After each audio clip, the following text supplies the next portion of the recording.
안녕하세요. 저는 김상기입니다. 여러분과 함께 성서와 디아코니아에 대해서 생각해 보려고 합니다. 왜 디아코니아인가 라고 하는 것은 여러 가지 방식으로 답변할 수 있겠지만 성서에서 디아코니아는 사실상 대단히 중요한 그리고 가장 본질적인 문제에 속한다고 생각할 수 있습니다. 우리는 이것을 성서, 다시 말하면 구약과 신약 전체를 아울러서 그 궤적을 추적해 보고 그 전제들을 생각해 보려고 합니다. 오늘은 그렇지만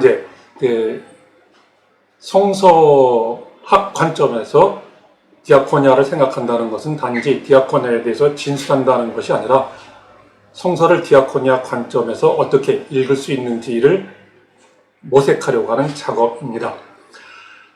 성서에서 가장 중요한 전거로 삼는 것 중에 하나는 누가복음 22장에 있는 본문일 겁니다. 거기서 제자들은 누가 더 크냐라고 하는 논쟁을 벌입니다. 그들이 어떤 상황에서 어떠한 모습으로 논쟁을 벌였는지 자세히 보도되어 있지는 않습니다. 그러나 예수께서 대답하시는 말씀을 미루어 보건대 제자들은 앉아서 식사를 하고 있었거나 식탁에 앉아서 이야기를 하고 있었거나 했던 것으로 추정할 수가 있습니다. 예수께서는 그 자리에 같이 앉아있지는 않았을 것으로 보입니다. 제자들은 무엇을 기준으로 누가 더 크냐를 이리저리 따져보며 서로 자기가 더 크다고 얘기할 수 있었을 겁니다. 어떤 자는 예수에게 더 가까운 곳에 앉아 있었기 때문에 그렇게 말할 수도 있고, 어떤 자는 예수에게 더 총애를 받는다라고 생각을 해서 그렇게 말을 할 수도 있었을지 모릅니다. 그러나 예수께서는 제자들을 향해서 이렇게 대답하십니다. 앉아서 먹는 자와 시중을 드는 자 누가 더 크냐? 당연히 앉아서 먹는 자이겠죠. 그러나 나는 너희들 가운데 섬기는 자로 있다 라고 이야기를 합니다. 시중 드는 자로 있다라고 이야기를 하죠. 자, 이렇게 함으로써 예수께서는 제자들의 논쟁을 실질적으로 뒤엎습니다. 누가 보거나 예수께서 제자들보다 더 크다라고 말할 수 있는데 예수는 지금 그들을 시중 드는 자로 자기를 묘사합니다. 제자들은 식탁에 앉아있기 때문에 누가 보건대 더 큰 자라고 생각할 수 있겠지만 예수는 그 모습을 빌어서 제자들을 더 높은 자에 놓고 자기 자신을 더 낮은 자리에 위치시킵니다. 바로 이것이 제자들의 논쟁에 대한 답변입니다. 예수는 이와 같이 자기를 따른 제자들 가운데서도 자기를 낮추고 자기를 섬기는 자로 묘사를 합니다. 이것이 기독교인들의 자기 정체성과 연관해서 대단히 중요한 의미를 갖습니다. 기독교인들은 자신을 어떻게 생각할까요? 많은 경우에 제자들이 논쟁했던 것처럼 누가 더 큰지, 그리고 나중에 하늘나라가 임했을 때 하늘나라에서 섬기는 자가 아니라 다스리는 자로 자기를 위치시킬지도 모릅니다. 그러나 예수께서는 바로 그러한 사람들, 자기를 믿고 따르는 사람들의 시중을 드는 자로 자기를 낮추셨습니다. 하나님께서는 이렇게 낮추는 자를 자기 곁에 가장 높은 자로 간주를 하고 또 그렇게 여겨주십니다. 높은 자로 자기를 내세우는 자들은 하나님께서 오히려 낮춘다라고도 이야기할 수 있겠죠. 그러나 사람들은 늘 자기 자신을 더 높은 자리에 두고 싶어 합니다. 예수께서는 그러한 마음들, 그러한 생각들을 뒤집어 엎으시고 자기 자신을 낮은 자리에 낮추심으로써 사람들에게도 그와 같은 자기의 모습을 따르라고 강권하는 것 같습니다. 이러한 전통은 사실상 성서 전체에서 우리가 살펴볼 수 있습니다. 그러나 바로 이러한 전체들을 살펴보기 전에 성서에서 그 전제들이 되는 것들이 과연 어떤 것들이 있는지 하는 것들을 우리가 잠시 짤막하게나마 살펴보려고 합니다. 성서는 우리에게 참으로 많은 놀라운 사실들을 전해주고 있습니다. 우리는 창세기에서 하나님께서 사람들을 창조하고 세상을 창조하는 이야기들을 읽습니다. 그리고 마치 사람들을 창조의 꽃으로 생각하고 창조 세계를 다스리는 자로, 지배하는 자로 세워진 것처럼 많은 경우에 생각을 합니다. 그러나 우리가 성서 본문을 조금 더 자세하게 읽어보면 그러한 생각들이 잘못된 것임을 우리는 쉽게 알 수가 있습니다. 먼저 하나님께서 사람을 왜 창조하셨는지 우리는 창세기 2장에서 짤막하게 살펴볼 수가 있습니다. 사람이 창조되기 전에 세상에는 아무것도 없었습니다. 아무것도 자라지 않고 오직 빈 땅만이 있었습니다. 하나님 그 땅들을 보시고 사람들이 필요하다 생각을 했습니다. 왜냐하면 거기에 생명이 없는데 생명이 자라도록 하기 위해서는 비가 또는 물이 있어야 하고 그것을 갈 사람이 있어야 했기 때문입니다. 단지 이 말 한마디만 놓고 보면 하나님의 관심이 어디에 있는지 금방 알 수가 있습니다. 하나님은 사람에게 초점을 맞추고 있는 것이 아니라 아무도 없는 빈 땅에 초점을 맞추고 있습니다. 그 땅이 생명이 자라는 땅, 생명을 품은 땅이 되도록 하기 위해서 사람이 필요했던 것이지 그 거꾸로는 아닙니다. 그렇다면 하나님의 관심은 누구에게 있는 것인가요? 사람에게 있는 것이 아니라 바로 땅에게 있습니다. 사람은 그 땅을 살리기 위해서 보조적으로 필요한 존재일 뿐입니다. 그래서 사람의 위치가 이제는 땅을 마치 섬기는 자로 있는 것과 같다라고 말할 수가 있겠지요. 사람은 땅을 지배하고 땅을 다스리는 자로서 존재하도록 창조된 것이 아니라 땅에 생명이 있도록 땅을 돕도록 땅을 가는 자로 있을 때에만 사람은 자기의 존재 이유를 실현시킬 수가 있습니다. 이처럼 땅과 사람의 관계가 창세기 2장에서 창세기 2장의 창조 기사에서 근본적으로 뒤바뀝니다.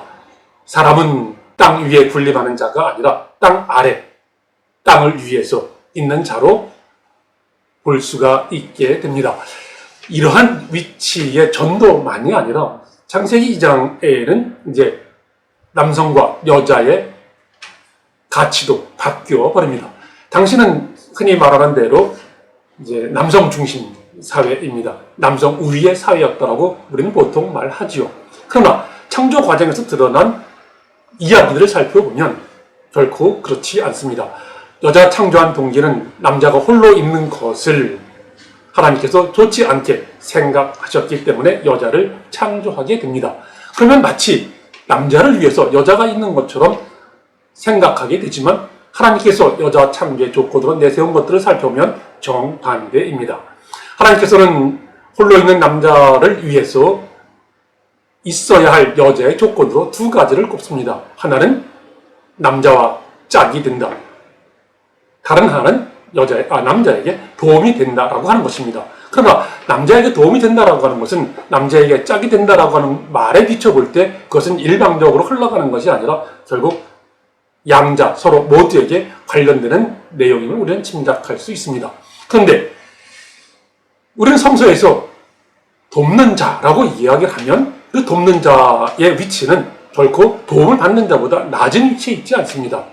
성서에서 우리를 돕는 가장 큰 자는 하나님입니다. 하나님을 우리를 돕는 자라고 이야기하죠.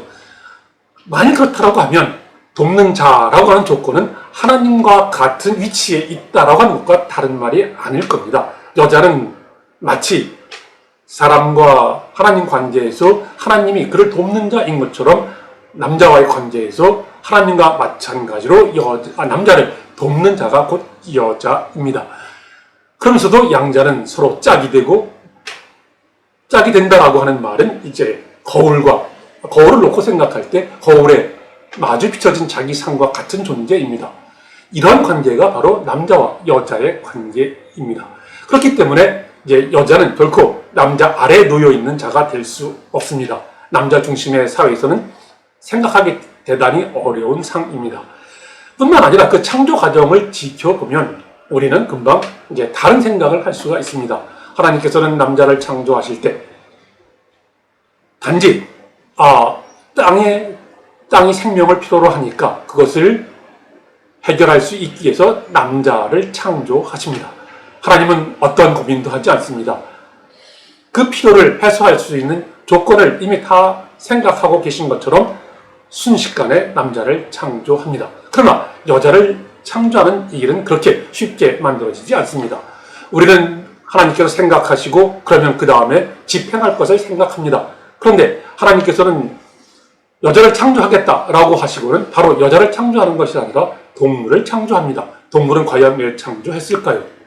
동물은 본래 동물 그 자체로 창조한 것이 아니라 여자를 창조하겠다라고 생각하시고 그 조건에 따른 어떤 존재를 생각했던 것으로 볼 수가 있습니다. 다시 말하면 동물은 그저 동물로서 창조한 것이 아니라 여자를 생각하고 하나님은 동물을 창조했습니다. 그런데 그것이 하나님께서 지으신 창조 목적에 맞는지 안 맞는지는 하나님께서 판단하시는 것이 아니라 사람에게 맡겨줍니다. 하나님은 사람을 그렇게 높게 평가하시죠. 사람은 그러나 하나님께서 만드신 동물들 가운데서 자기에게 맞는 자를 찾을 수가 없었습니다. 하나님은 그것을 놓고 이렇게 말씀하십니다. 하나님은 마치 사람에게 맞는 존재를 찾아주지 못했던 것처럼 말입니다. 다시 말하면 하나님은 자기 목적에 맞는 여자를 창조하는데 실패를 하셨습니다. 마치 시행착오를 겪은 듯이 하나님은 다시금 창조 작업에 돌입을 하십니다. 이번에는 그와 같은 실패를 다시금 되풀이하지 않기 위해서 남자에게서 뼈를 끄집어내서 창조를 합니다. 남자에게서 뼈를 끄집어냈다라고 하는 것은 어쩌면 수사학적인 표현에 지나지 않습니다. 그것은 남자와 여자를 동일한 짝으로 생각하기 위한 조건이지 남자에게 부속된 존재 그런 의미를 갖지 않습니다. 남자에게서 꺼내진 재료로 여자를 만들었기 때문에 남자와 여자는 같은 짝이 될 수가 있습니다. 그랬을 때 비로소 남자는 그 여자를 보고 내 뼈 중에 뼈, 살 중에 살이라고 이야기할 수 있었고 기뻐할 수 있었고 만족을 표현할 수 있었습니다. 이로써 하나님은 그 창조하신 목적을 달성할 수 있었죠. 이처럼 이제 창조 과정이 복잡하다라고 하는 것, 그리고 창조의 재료가 더 이상 흙이 아니라 1차 가공된 사람의 뼈라고 하는 것은 여자의 가치가 얼마나 큰지를 보여주는 것입니다. 이처럼 남자 중심의 사회에서 생각할 수 없는 여자가 만들어졌습니다. 이러한 가치의 전환을 성서는 우리에게 먼저 요구합니다. 가치의 전환이 없으면 우리는 성서를 디아코니아의 관점에서 해석할 수가 없습니다. 이 세상과 사람의 관계에서 사람이 세상 아래에 있고 남자와 여자의 관계에서 남자가 여자보다 어쩌면 아래에 있다라고 하는 가치의 전환이 있을 때 비로소 우리는 디아코니아가 무엇인지 생각할 수 있습니다. 예수께서는 자기를 따르는 제자들 아래 자기를 두셨습니다. 그것처럼 사람을 그리고 남자를 자기가 섬기고 일해야 하는 그 대상 아래 놓을 수 있어야 우리는 디아코니아라고 하는 관점을 이제 비로소 성서로부터 시작할 수 있을 것이라고 생각을 합니다.